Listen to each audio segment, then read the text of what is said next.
juga saya hantar dekat dia.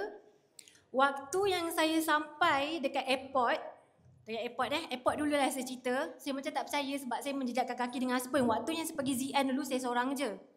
Saya seorang sahaja. Tak rasa feel tu sebab ramai semua bawa husband. Saya seorang je waktu tu yang tak bawa husband.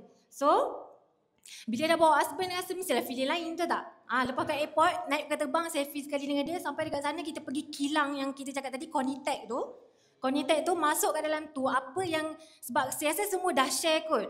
Dah share pasal kilang Conitec tu, tapi yang saya paling impress dalam kilang tu, percaya atau tidak, technician dia semua perempuan. Yang buat mesin tu, saya tengok ada video yang saya rakam yang meneliti satu, kita pernah tengok tak fuse elektrik. Banyak kan wire-wire dia berselirat tu kan. Ini perempuan yang duduk pusing. Pasang skru. Ya Allah, saya rasa macam perempuan sangat-sangat hebat lah dekat China. Dia punya technician tu memang sangat-sangat hebat. Dan banyak lagi lah sebab dalam tu kita tengok. Macam yang sebelum-sebelum ni cakap kan. Mesin tu harga 7,000, betul tak? Tapi bila kita dah masuk tak rasa macam 7,000. Murah gila 7,000 tu. Murah sangat-sangat 7,000 tu. Oh, ada. Saya saja je letak gambar saya besar dekat tengah ni sebab apa? Sebab kamera Airtel lawa gila. Lawa gila-gila, dia tangkap tu memang sharp apa semua. Saya suka sangat gambar ni sebab tu saya letak kat tengah-tengah ni. Okey, tadi masuk kilang kan? Sempatlah saya bagi husband saya tangkap gambar dengan Amoy tu dekat airport sana. Bagilah Chan.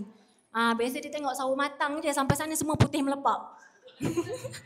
Okey, lepas tu pergi kilang, kita hari yang malam tu kita singgah sekejap dekat Tianjin Eye, bentuk mata tu kan. Singgah sekejap ambil gambar. Dan hari kedua tema kami hijau. Kami pergi dekat kat Forbidden City, kat ada temple. Ini pun saya letak semua yang ada gambar Elkan punya sebab terlalu lawa. Saya tak boleh nak fikirkan, tak boleh nak brain memang lawa. Tapi kedua gambar yang paling lawa adalah handphone papi. Suka sangat telefon papi sebab dia panggil saya nak shot gambar saya. Dia kata, dia nak test power lah handphone dia kata. Tapi memang lawa gila lah. Makan pun macam semua dia cakap tak sempat lapar. Semua, tapi bila berjalan dekat Forbidden City ni makan je berjalan. Tak sempat nak gemuk kat sana. Sebab memang jarak perjalanan yang kita nak pergi masuk dalam Forbidden City tu memang semua jauh-jauh, memang besar gila. Dan hari ketiga yang saya pakai baju warna biru ni, kita pergi dekat Tasik. Macam siapa cakap tadi, Zai ke cakap ke? Yang Mia seorang-seorang je, tak ada couple kan. Tapi memang rugilah kat sini kalau tak ada bawa couple. Sedih seorang-seorang kat situ. Kebanyakan orang yang tak ada couple ni kami minta tolong tekan gambar. Digunakan dengan orang tak ada couple. Dan hari ketiga yang saya memang tak boleh nak brain kat Great Wall ni, sebabnya apa? Waktu yang saya naik tu, saya ada ternampak satu video Mia, nantilah Mia share yang dia tu, tapi saya ternampaklah video dia menangis naik dekat atas tu. Tapi dalam rakaman saya pun tak sempat nak rakam. Saya peluk husband saya menangis sebab apa? Sebab Great Wall ni saya tengok waktu kecil-kecil. Ingat tak cerita Cina TV2? Balik sekolah je cerita kungfu kita tengok. Cerita by episode tu.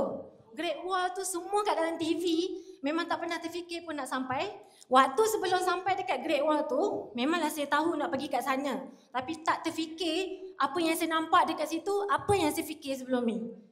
Dengan angin yang sejuk mencucuk-cucuk ke tulang walaupun kita pakai tebal-tebal. Dan bila saya turun, saya dengar, bila dah sampai atas, kita tak terfikir nak check GPT berapa panjang Great Wall tu. Tapi bila turun, ada senior share 21,900 km dia punya panjang. Yang kami nak naik tu tak sampai 1 km pun dah mengah. Macam mana pahlawan-pahlawan dulu boleh pertahankan tembok dia orang tu daripada dirampas oleh puak-puak utara nomad dululah untuk menyerang dia punya Beijing. Kat situ. Tapi yang dekat Maharaja ni, pakaian saya rasa nombor 2 lah yang saya impress. Yang saya paling impress, toilet dia. Toilet dia, kan tadi Laila share, tempat ni adalah menteri-menteri je yang masuk. Kita orang awam tak boleh masuk. Menteri, diraja saja boleh masuk. Bila saya masuk toilet, saya buka pintu, serit. Tahu tak apa yang terangkat? Penutup tanda tu terangkat. Kita tolak pintu dia terangkat. Kita tinggal duduk Jangan duduk. Tangan sebelah duduk je. Memang dia auto terbuka tu macam tu. Masuk-masuk je kencing tu macam tu. Memang saya masuk tu saya rakam dan dia punya flash tu. Dia punya flash kena tekan dekat tepi. Remote. Dia ada remote. Nak flash air besar mana. Awak nak pancut tinggi mana dia ada remote. Saya buat video waktu tu memang sangat rasa macam kelakar pun ada. Tapi orang kata pengalaman. Dan waktu yang pakai ni memang rasalah sangat maharaja, maharani tu semua jadi raja waktu tu.